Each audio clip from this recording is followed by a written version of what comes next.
morning, students. How are you doing? Fantastic. Okay so हमने पिछले chapter में पढ़ा था वर्ब्स के फॉर्म। कौन कौन से फॉर्म थे मैंने बताया था, फाइनाइट और नॉन फाइनाइट फॉर्म। दोनों में डिफरेंस क्या होता है मैंने आपको बताया था कि जो फाइनाइट फॉर्म होता है वो सब्जेक्ट के अकॉर्डिंग चेंज हो जाता है, लेकिन जो नॉन फाइनाइट होता है वो सब्जेक्ट के अकॉर्डिंग चेंज नहीं होता है। सब्जेक्ट चाहे प्लूरल हो या सिंगुलर हो या कुछ भी हो तो उसके अकॉर्डिंग वो चेंज नहीं होता, लेकिन फाइनाइट फॉर्म जो होता है वो चेंज हो जाता है। और ये भी पढ़ा था हमने कि नॉन फाइनाइट के 3 फॉर्म होते हैं। कौन कौन से? एक इन्फिनिटिव होता है, एक पार्टिसिपल होता है और एक जीरंड होता है। तो इन्हीं सब के बारे में आज हम पढ़ेंगे। तो स्टार्ट करते हैं। नॉन फाइनाइट के बारे में पढ़ना है हमको, इन्फिनिटिव एंड जीरंड के बारे में पढ़ना है। तो पहला स्टार्ट करते हैं इन्फिनिटिव। फॉर एग्जाम्पल देखिए, you always praise my actions. You are always eager to praise my action. In sentence number 1, praise is a finite verb because it is limited by the number and person of its subject you. क्योंकि आप देख सकते हैं ना, praise जो है वो subject के अकॉर्डिंग चेंज हो सकता है। But in sentence number 2, to praise is the infinitive because it has no subject and hence it is not limited by the number and person. It simply denotes the action. समझ गए? तो praise है वो subject के according change हो सकता है। जैसे मैं अगर यू की जगह पर अगर मैं ही लिख दूँ तो क्या हो जाएगा? प्रेजेस हो जाएगा कि नहीं? उसमें एस लग जाएगा क्योंकि सब्जेक्ट सिंगुलर हो जाएगा। ठीक है, लेकिन टू प्रेज यहाँ पे अभी यू हो, आई हो, तो ये जो आर चेंज हो सकता है, लेकिन टू प्रेज चेंज नहीं हो सकता है। तो इसी को हम बोलते हैं infinitive form. The infinitive are of two kind. समझ में आया ना आपको कि फाइनाइट फॉर्म चेंज हो सकते हैं, नॉन फाइनाइट चेंज नहीं हो सकते हैं। तो नॉन फाइनाइट का पहला टाइप होता है इन्फिनिटिव, और इन्फिनिटिव का पहला क्या होता है? Simple infinitive. It is used like, आपको बस ये याद रखना है इन्फिनिटिव क्या होता है? टू प्लस वर्ब का फर्स्ट फॉर्म। ठीक है, अब इसको ये डिवाइड किया गया है, बस इसको आपको एक नज़र से देखना है, इसमें और कुछ है नहीं। It is use like noun, और इसमें इन्फिनिटिव को सब्जेक्ट की तरह भी ट्रीट किया जा सकता है, इसको नाउन की तरह भी ट्रीट करते हैं। So it may be subject, object, complement of a verb, object of a preposition etcetera. तो ये कुछ भी हो सकता है, सब्जेक्ट हो सकता है, ऑब्जेक्ट हो सकता है, कॉम्प्लीमेंट ऑफ ए वर्ब हो सकता है, और ऑब्जेक्ट ऑफ ए प्रीपोजिशन हो सकता है। ये बेसिकली ऑब्जेक्ट का ही पार्ट होता है, ऑब्जेक्ट ऑफ प्रीपोजिशन। ठीक है, जैसे एग्जाम्पल देखें, to work is to worship. अब यहाँ पे सब्जेक्ट क्या है? टू वर्क है, इसको हम नाउन की तरह ट्रीट करते हैं। तो इन्फिनिटिव को हमने नाउन की तरह ट्रीट किया और ये सब्जेक्ट भी है। अब देखिए इसको ऑब्जेक्ट में कैसे यूज़ करते हैं। My friend wants to sing. ठीक है, आप लोग हमेशा आप लोग ये सब चीज़ें यूज़ करते हैं, बस इसको जानना है कि ये होता क्या है, इसमें ज़्यादा कोई टफ वाली कोई बात है नहीं। My friend wants to sing, यहाँ पे ऑब्जेक्ट में यूज़ हो गया। अब देखिए, my hobby is to collect stamp, यहाँ कम्प्लीमेंट हो गया। क्लियर है? कम्प्लीमेंट होता है कि क्या होता है? पूरक होता है, पूरा करना है। ये माई हॉबी को कर रहा है, कम्प्लीमेंट कर रहा है। He is about to sleep, ये ऑब्जेक्ट ऑफ ए प्रीपोजिशन। ठीक है, अबाउट के साथ ये टू स्लीप लग गया, ऑब्जेक्ट ऑफ प्रीपोजिशन हो गया। समझ में आ गया? इसमें कोई मतलब वो वाली बात नहीं है, बस आपको याद रखना है कि इन्फिनिटिव होता है टू के साथ वर्ब का फर्स्ट फॉर्म लगता है, और ये सब्जेक्ट के अकॉर्डिंग चेंज नहीं होता है। दूसरा है क्वालिफाइंग और जिरंडियल इन्फिनिटिव। क्वालिफाइंग मीन्स क्या होता है? जो क्वालिफाई करता है उसके बारे में और एक्स्ट्रा नॉलेज देगा उसके बारे में, अगर ऐसे यूज़ होता है तो उसको हम क्वालिफाइंग इन्फिनिटिव बोलेंगे। जैसे एडजेक्टिव, एडजेक्टिव को बोलते हैं कि ये क्वालिफाई करता है नाउन को। When an infinitive qualifies a noun और a pronoun like an adjective, अगर नाउन या प्रोनाउन को क्वालिफाई करता है एडजेक्टिव की तरह, तो ये नाउन और प्रोनाउन के जस्ट बाद आएगा। जैसे they gave the child an apple to eat. यहाँ पे क्वालिफाइज अ नाउन एप्पल, ये एप्पल के बारे में थोड़ा सा और डिस्क्राइब कर रहा और क्वालिफाई कर रहा और एक एक्स्ट्रा नॉलेज दे रहा कि सेव दिया गया है खाने के लिए, to eat. I want a pen to write with.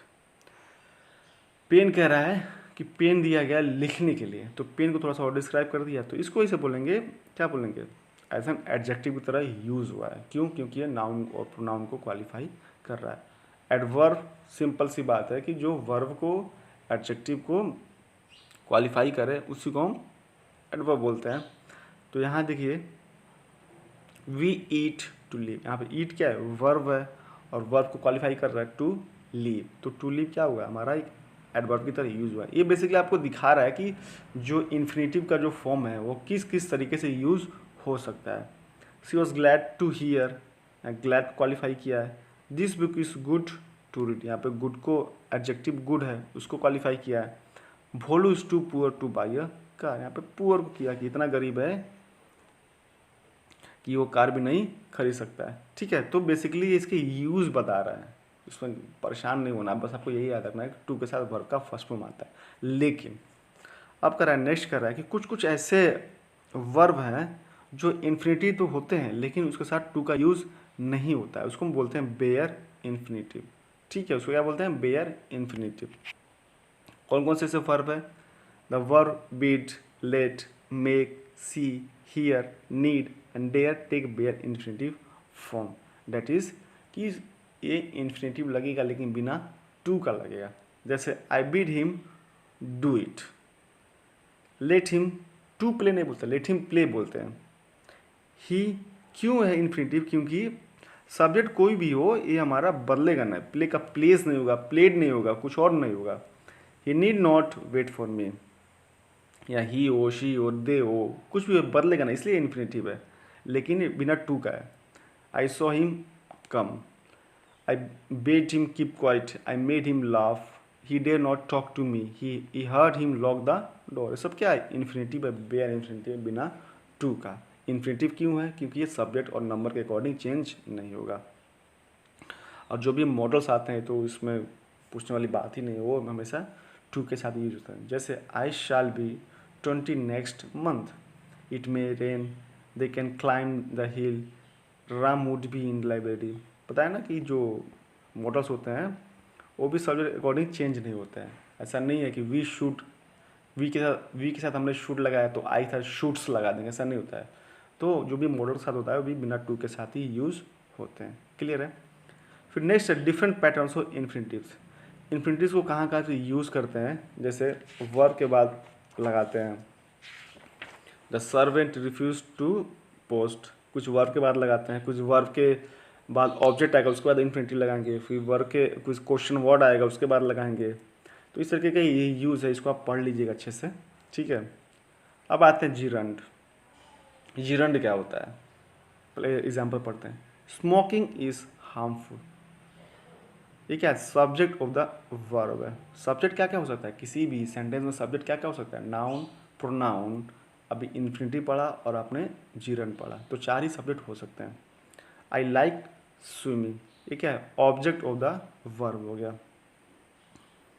His hobby is gardening, एक कॉम्प्लीमेंट ऑफ द वर्ब। ठीक है। He was punished for abusing, ये ऑब्जेक्ट ऑफ द प्रिपोजिशन हो गया। We dislike your making lame excuse after positive case हो गया।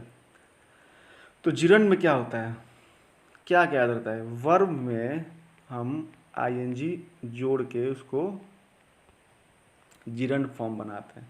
लेकिन एक चीज़ और है, अभी पढ़ते इसको पता चलेगा। Gerund and present participle, yes आ गया। प्रेजेंट पार्टिसिपल की मैं बात करता हूँ। प्रेजेंट पार्टिसिपल क्या होता है, जैसे आई एम ईटिंग, तो यहाँ पे ईटिंग क्या है, जिरंड है कि प्रेजेंट पार्टिसिपल है।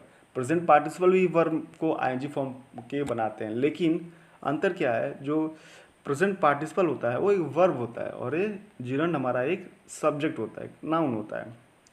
Gerund and present participle both end in ing, hence they must be carefully distinguished. Gerund is a verbal noun, ये verbal noun है, ठीक है, ये noun है। It is made by add ing to the base form of the verb but function as a noun। जैसा मैंने बताया आपकी कि वर्ब में ing फॉर्म को जोड़ देंगे और उसको नाउन की तरह ट्रीट करेंगे, वो हमारा जिरंड होगा। लेकिन वर्ब में हम अगर ing जोड़ देंगे और उसको वर्ब की तरह ट्रीट करेंगे तो हमारा प्रेजेंट पार्टिसिपल होगा। Present participle is a verbal adjective, It is also made by adding ing to the base form of the verb but function as an adjective. ठीक है, जैसे he likes walking in open air, walking around the road he met a saint. Clear है? तो जब भी ING form से करने का वो सेंस ना आए, समझ रहे, एक मतलब कुछ करने का सेंस नहीं आए तो हमारा जीरंड होगा। कुछ करने का सेंस है, जैसे वर्ब का, एक्शन का कुछ सेंस है, तो हमारा प्रेजेंट पार्टिसिपल होगा। We shall study present participle in next chapter. हम प्रेजेंट पार्टिसिपल को थोड़ा डिटेल में और नेक्स्ट चैप्टर में हम पढ़ेंगे। कुछ कुछ पॉइंट्स दिए हैं। A gerund must be preceded by a noun और pronoun in the possessive form.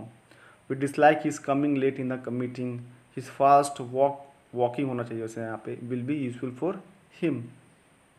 Gerund जो होता है नाउन और प्रोनाउन के पहले आता है। ठीक है, following verbs take a gerund after them and not an infinitive. कुछ कुछ ऐसे वर्ब्स होते हैं जो उसमें जीरंड ही लगता है, इन्फिनिटिव नहीं लगता है। कौन कौन से? जैसे avoid, dislike, enjoy, hate, prevent, persist, prohibit, remember, stop, succeed, do not stop running. यहाँ पे टू रन का यूज़ नहीं कर सकते हैं। विनिंग के साथ भी हम टू विन का यूज़ नहीं कर सकते हैं। फिर है लास्ट क्या है? To show purpose use for with gerund, otherwise purpose generally express by a infinitive.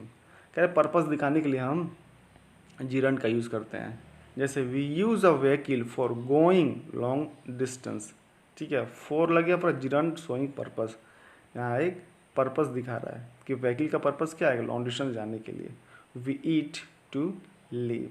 ठीक है, इसका पर्पस दिखा रहा है। बेसिकली फॉर्म होता है, इसमें ज़्यादा परेशान नहीं होना है। बस आप कॉन्सेप्ट याद रखना है कि जो इन्फिनिटिव होता है वो टू के साथ वर्ब का फर्स्ट फॉर्म लगता है और वो सब्जेक्ट की तरह ट्रीट किया जाता है। और जीरंड भी वर्ब का आईएनजी फॉर्म लगता है, लेकिन उसको हम नाउन की तरह ट्रीट करते हैं।